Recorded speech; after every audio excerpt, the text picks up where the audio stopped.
Hello, my name is Luke Suarez, and I am enrolled at Louisiana Tech University in MEMT 201 Engineering Materials, Section 1. Today, I will be talking about the materials, specifically polymers, used in modern 3D printing. I will discuss the process of 3D printing, the types of materials commonly used in 3D printing, and the applications of 3D printing.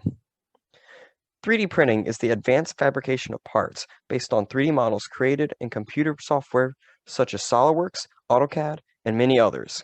These models are then uploaded to the 3D printing machines, which then fabricate the parts by depositing thin layers of the chosen material while it is being heated to fuse the layers together to form a complete part. Unlike other forms of material working, 3D printing is fabrication by deposition, as seen in the footage of a part being constructed by a 3D printer. There are several types of materials used in modern 3D printing, but the most common type of materials used are thermoplastics for their cheap price and high manipulability in manufacturing. And depending on the desired construction of the part, a thermoplastic can be used as a filament in the form of a plastic wire, a powder, or even a liquid form. The most commonly used polymers are PLA and ABS. Some unique polymers used in 3D printing are high-performance polymers, composite polymers, and hybrid polymers. The two most common polymers used in 3D printing are PLA, polylactic acid, and ABS, polybutanediene. Both are thermoplastics with high strength, ductility, and reusability. PLA requires a printing temperature of 190 degrees Celsius to 230 degrees Celsius, while ABS requires a higher range of 230 degrees Celsius to 260 degrees Celsius. PLA is also biodegradable due to the plastic being formed from cornstarch byproducts. However, PLA has a faster cooling rate compared to ABS, so it is harder to manipulate once it has been printed. Advanced engineering polymers have mechanical characteristics similar to that of metals, with a high strength and working temperature.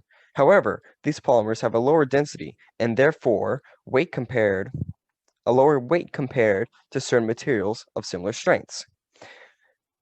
These include PEEK, PEKK, ULTEM, PAEK, and PIEI. Due to the weight difference, they make for possible replacements for certain metal parts in the automotive, aerospace, and medical industries.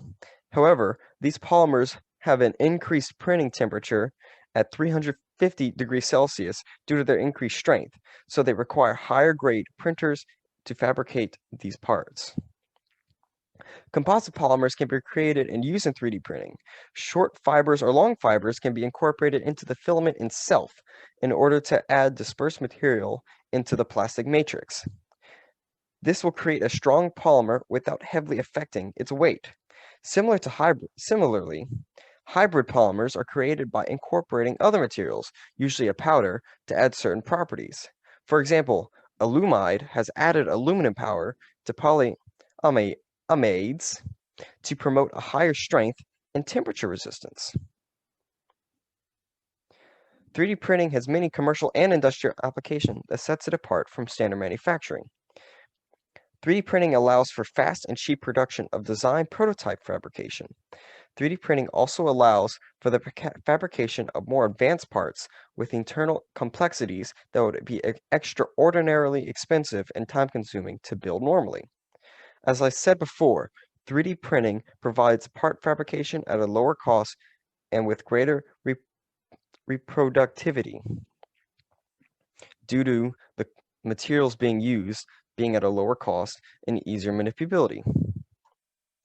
In conclusion, polymers are the most commonly used in 3D printing due to their low cost, high manipulability, and variable strengths and ductility for different applications. Different incorporations of materials can promote different qualities within polymers for 3D printing, such as in composite and hybrids. And 3D printing allows for quick and cheap fabrication for more efficient machine parts. Thank you.